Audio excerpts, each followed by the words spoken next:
Hello guys, hopefully आपने कल का वीडियो देख लिया होगा। तो आज के इस वीडियो में हम बेसिकली बात करने वाले हैं इनपुट और आउटपुट स्टेटमेंट के लिए सी प्लस प्लस के अंदर।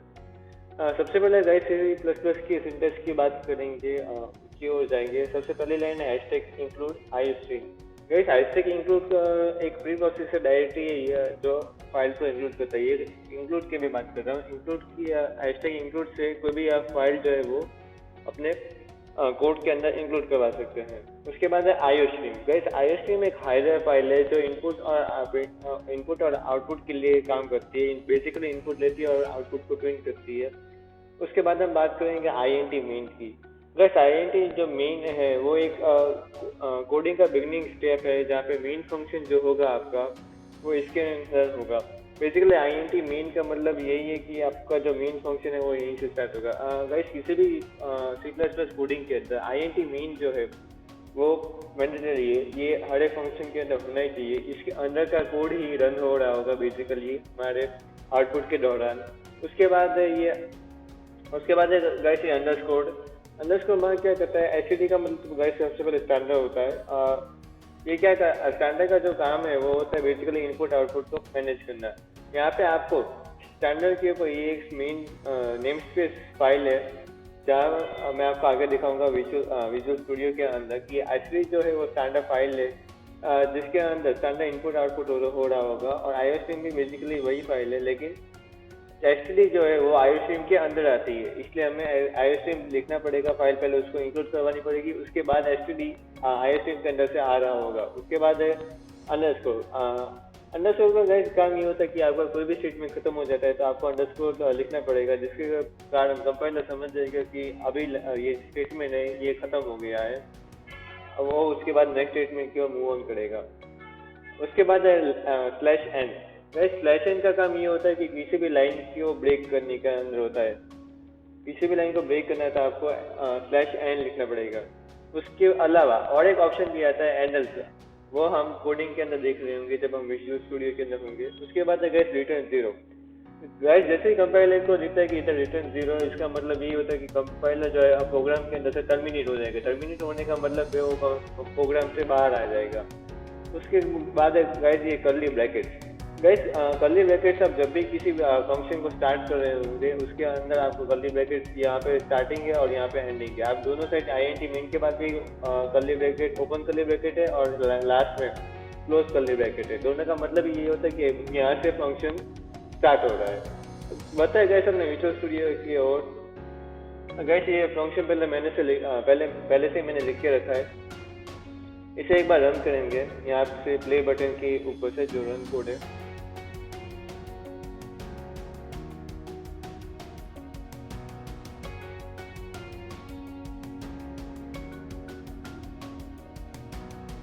यस गाइस आ गया हेलो वर्ल्ड।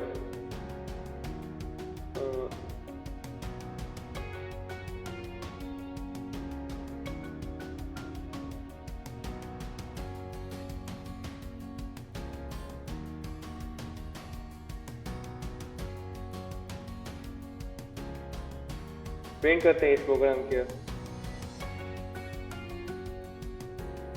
गाइस रन हो रहा है ये प्रोग्राम। यस गाइस आ गया हेलो वर्ल्ड। अब गाइस यहाँ पे अगर मैं स्टैंडर्ड के ऊपर ओवर करूँ तो यहाँ पे दिखा है नेम स्पेस एचटीडी। गाइस ये नेम स्पेस है वो अलग फाइल को है वो डिफरेंशिएट करती है, क्योंकि गाइस जो एचटीडी फाइल है वो आईओस्ट्रीम के अंदर भी आती है और बहुत सारी लाइब्रेरीज है सी प्लस प्लस के अंदर, उसके अंदर भी आती है। नेम स्पेस एचटीडी क्या करता है कि गाइस सारी फाइल को सेपरेट करता है और दिखाता है कि नहीं, मुझे यही स्टैंडर्ड आईओस्ट्रीम के अंदर जो एचटीडी है वही मुझे चाहिए और कोई लाइब्रेरी के अंदर एचटीडी फाइल है वो मुझे नहीं चाहिए। लेकिन गाइस इसके अंदर प्रॉब्लम ये होगी कि आपको हर एक स्टेटमेंट के अंदर ये लिखना पड़ेगा। ये ना लिखना पड़े इसलिए हम एक चीज़ करेंगे, यहाँ से मैं इसको हटा दूंगा। यहाँ पे हेडर फाइल के नीचे मैं लिख दूंगा यूजिंग नेम स्पेस एचटीडी अंडरस्कोर। तो गाइस ये बहुत रियल होगा कि आपकी कोडिंग के अंदर कोई भी फंक्शन आप लिखेंगे वो एचटीडी के अंदर ही आ रहा होगा। इसके अंदर कोई रिजल्ट के अंदर कोई चेंज नहीं हो रहा होगा। देखिएगा सेम आउटपुट है, कोई चेंज नहीं हो रहा। उल्टा अगर आप यहाँ से नीचे देखेंगे तो इस कोड को रन होने में 5.8 सेकंड लगे और नीचे वाले कोड को रन होने में 4.3 सेकंड लगे। ऐसा इसलिए हो क्योंकि आपने पहले से बोल दिया प्रोग्राम को कि ये जो है वो एचटीडी नेम स्पेस एचटीडी के से हो रहा होगा। आपको हर एक कोड में कंपाइलर को चेक नहीं करना पड़ रहा होगा कि ये कौन सी लाइब्रेरी से हो रहा है। अब गाइस यहाँ पे और एक चीज़ हम करते हैं। बेसिकली ये तो था हमने प्ले बटन से आउटपुट निकाला, लेकिन गाइस और एक तरीका है आउटपुट निकालने का। इसे मैं क्लोज करता हूँ। अब यहाँ पे विंडोज़ के अंदर कंट्रोल शिफ्ट बी अगर हम प्रेस करेंगे तो यहाँ पे गाइस C++ एक्टिव फाइल के अंदर क्लिक कर देंगे, जिसके कारण होगा कि हमारा बेसिकली एक exe फाइल बन जाएगी जहाँ पे हेलो वर्ल्ड exe लिखा हुआ आ जाएगा। वो फाइल बनने के बाद हम डायरेक्ट ही यहाँ से नया टर्मिनल ओपन कर डालेंगे। बेसिकली ये टर्मिनल से ही है। उसके बाद हम लिखेंगे ./hello वर्ल्ड। यहाँ पे गाइस आ गया हेलो वर्ल्ड। गाइस सबसे पहले अगर आप यहाँ पे टर्मिनल से ओपन करें तो आपको एक चीज़ का ध्यान रखना है। आपने आउटपुट के अंदर जाने से पहले यहाँ पे ये प्ले बटन दबाने के बाद अंदर टर्मिनल के अंदर जाना है, तो ये बेसिकली रन होगा, वरना इस टाइप की कुछ एरर आ जाएगी। बताए गाइस आगे। अब एक एग्जांपल लेके चलते हैं इनपुट और आउटपुट के लिए। गाइस सपोज करिए कि दिवाली का टाइम चल रहा है, बहुत सारे गेस्ट आते हैं घर पे और कुछ आशीर्वाद के नाम पे, मतलब आशीर्वाद हम उनसे लेते हैं तो हमें पैसे दे के जाते हैं गाइस। मान लो 10 रुपये 20 रुपये जो भी देने जाए। अब एक कंडीशन सपोज कीजिए कि आपके घर पे आपके चाचा है, आपके चाचा ने आपको कुछ अमाउंट दिया। आपके घर में आपके दादा है, उनके आशीर्वाद लिए, तो उन्होंने कुछ बेसिकली आपको अमाउंट दिया प्लस आपके पॉकेट मनी के अमाउंट। अब आपको चेक करना है कि ये तीनों अमाउंट मिला के कितना अमाउंट मेरे पास है। तो गाइस ये चेक करने के लिए हम कोड लिखेंगे। बेसिकली मैं इसके अंदर ही लिख रहा हूँ, तो नया नहीं बनाना कुछ।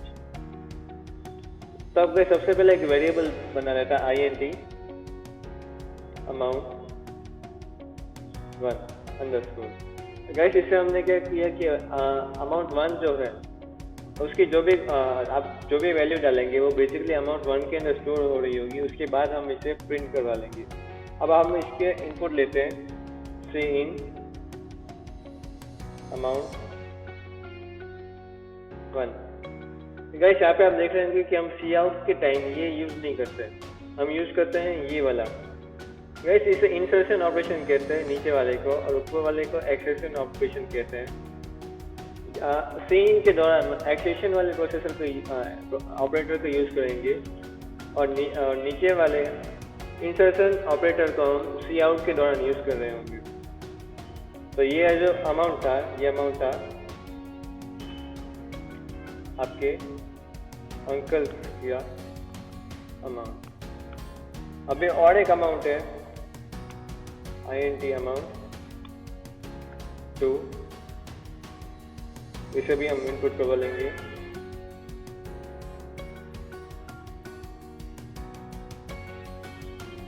ये वाला जो अमाउंट था वो बेसिकली आपको आपके दादा के पास से मिला, दादा। अब गाइस अब मुझे देखना है कि इन दोनों का सम कितना होता है। तो बेसिकली मैं एक वेरिएबल बनाऊंगा INT सम, और बाद में लिखूंगा सम इक्वल टू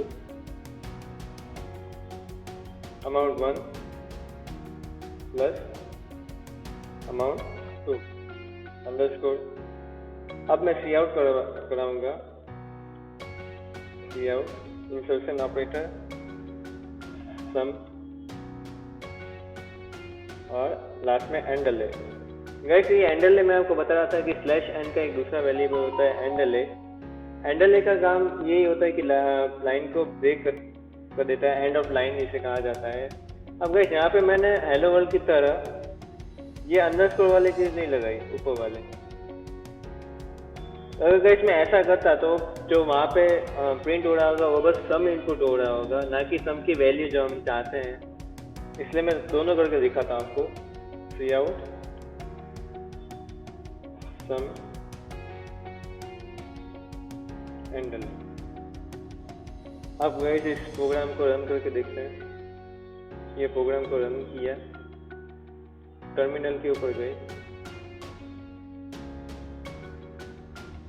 अब यहाँ पे लिखा ./hello वर्ल्ड, एंटर किया। अब यहाँ पे मैं सपोज कर लेता हूँ कि आपके अंकल ने आपको 1000 रुपये दिए।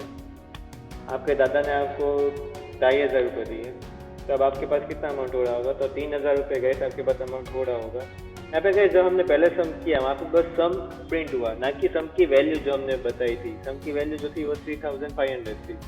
तो गाइस यही था इनपुट आउटपुट का स्टेटमेंट। आने वाली वीडियो में हम देखेंगे इफ एल्स वाला स्टेटमेंट। तो बस गाइस इस वीडियो में यही तक। Thank you, bye bye.